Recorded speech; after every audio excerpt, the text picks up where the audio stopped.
Wave ऑफच्या गोष्टीची चर्चा होते. जसं अ, तुमचा हा किंगफिशरचा मालक आहे किंवा नीरव मोदी आहे किंवा ही सगळी मंडळी आहेत, जी आता परदेशात पळून गेलेली आहेत. तर त्यांचं कर्ज तुम्ही माफ केलं. तेव्हा तुम्ही कुठले निकष लावले होते? तर तेव्हा असं म्हटलं गेलं होतं, की उद्योग जगतामध्ये जी थेट रोजगाराची संधी निर्माण होते, त्यामुळं त्यांना जागतिक घडामोडीशी ते कनेक्टेड असल्यामुळं अशा पद्धतीची कर्जातनं काही सवलत देणं अपेक्षित आहे.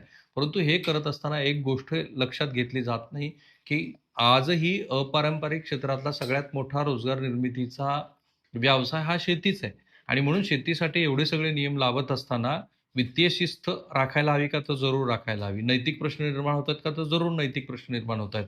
परंतु शेतमालाचा भाव नाहीये आणि सरकारची शेतकरी-पूरक धोरणं नाहीत, हे लक्षात घेऊन आर-बी-आयच्या ह्या परिपत्रकाकडे बघायला हवं. पण एकदा आर-बी-आयचं परिपत्रक आलं, म्हणजे बँका आता त्यानुसारच वागणार ह्यात काही दुमत नाही.